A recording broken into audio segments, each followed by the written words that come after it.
You are now listening to JayB Huncho on Huncho Radio.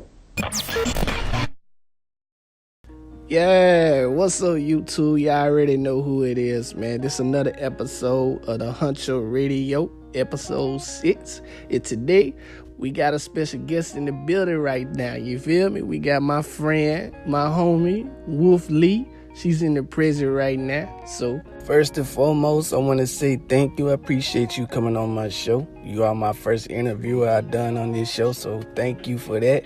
Now, I know your name is Wolflee, and I'm pretty sure the word Lee got something to do with your real name, but where did the word wolf come from? Hey man, I'm glad to be here, and I'm actually really happy that you asked me that question. I think a lot of people wonder about the wolf part of my name, and yeah, you're right, Lee does have to do with my real name. Lee is actually my middle name. Now, the wolf part is pretty interesting. Ever since I was little, I've been fascinated with Native American culture, and for some reason, the wolf just kind of stuck with me. See, wolves are loyal, they're faithful, they're gonna be there for you, they're gonna have your back, but at the same time, you don't want to get on the bad side of that wolf, because that wolf knows how to handle its business. Okay, I got you on that. I got you, I feel you. So, alright, let's talk a little bit about the Avakin new releases they did. Alright, so lately they just released 2 new animation sets. One of them is a zombie animation set, and the other one they just released is a vampire animation set. And both of them was a little bit, a high price range. So, how do you feel about that? Do you think it's worth the price? Do you think it's not worth that price? What is your input on that? Because a lot of people think it's not worth the price that they setting. So I love the new zombie and vampire animation sets. I think the Lockwood and Avakin teams did a really good job on them. I also think that having special limited time items is a great way to keep hype in the community and help keep people interested in the game. As for the prices, I personally think it was worth it. You're always going to have someone complaining about not being able to afford this thing or that thing within the game. Whether it's 1,000 coins, 800 coins, 500 coins, someone somewhere is not going to have enough coins. Also, I think the price kind of correlates with the amount of work that they put into it. Now, the Zombie Eyes bundle. Avakin made it clear that they want you to use your credit card, debit card, any type of card, to purchase the Zombie Eyes bundle. To me, I think it was worth it, but a lot of people don't think it's not, and they looking at, all right, you want kids to use credit cards. Now they gotta ask their parents, can they use their credit cards to buy some Zombie Eyes? It sounds crazy to them, but that's how they made it to be. So Avakin saw everybody asking to bring the Zombie Eyes back, and what they did was really strategic and kind of generous, in my opinion. What generous? How's that generous? We gotta pay $10 for Avakin. Yeah, I know. That's how everyone sees it. Avakin is selling Zombie Eyes for $10. In all honesty, you're not paying $10 for a pair of Zombie Eyes or whatever. You're paying $10 for the usual 10,000 coins it'll get you and the 100 gems that it'll get you. Those Zombie Eyes are just a bonus that don't need to be there in the first place. And as for the kids asking parents for money and card information and all that garbage, how many other games out there? You got Black Ops coming out, the new Black Ops. You got Fortnite, which I know some of you Avakins play. Right. I'm not saying you go and spend all kinds of money there too, but there's so many other games that you have to pay to play in the first place, and then you have to pay for special skins and pay for special items, and nobody makes a great big deal about that. So my question is, why is everyone giving Avakin developers and creators such a hard time when all they're trying to do is make a living like the rest of these big companies are doing? And that right there, I think this would get a lot of people confused and not understanding what's going on.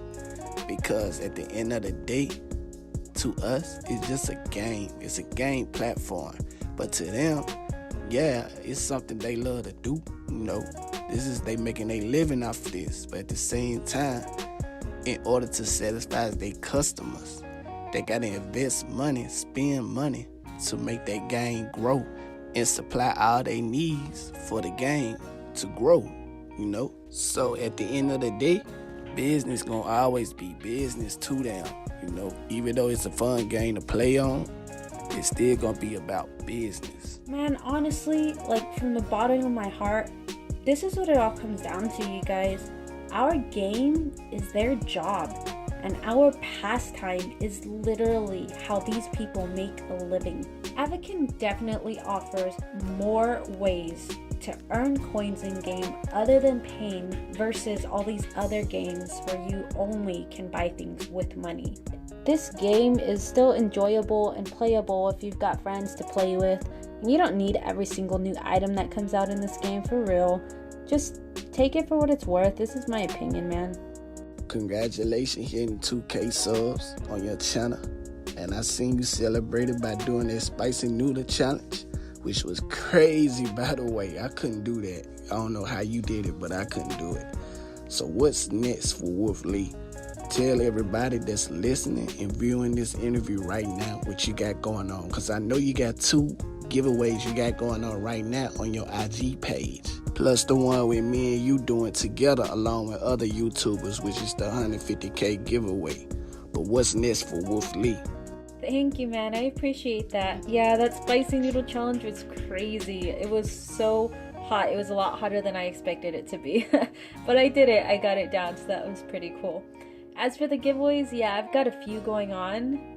As you know, we've got that big 150K collab going on with the other YouTubers, which is pretty awesome. I've got a open giveaway for the vampire animation and the zombie animation as well. And as for the future, I'm going to be posting some recreations of the scary stories I've been asking my wolves to DM me on Instagram. So keep an eye out for those. It's a spooky month. There's going to be some spooky storytelling going on my channel. I just want to say thank you for coming on my show, doing this interview with me. I appreciate it. I wish you and your channel many more success and blessings to come. Is there any shout outs you want to give out right now before we end this interview? Man, I want to say thank you so much for having me on your show today. It was truly an honor. You've been a pleasure to work with, dude. You got me laughing like all the time, so it's pretty awesome being able to be on your show. And as for shout outs, you know I got a shout out to all my wolves out there that have been supporting me from day one, and all the new wolves that have been joining the pack recently due to all these giveaways and stuff. Thank you, wolves, for your support. I appreciate it. Mr. JayB, I wish you a ton of luck and blessings to your channel as well. I cannot wait to see where your channel goes from here. You're definitely heading places, dude. You're doing all the right things. Thanks again for having me. And with that being said, it's the Huncho Radio. Wolflee.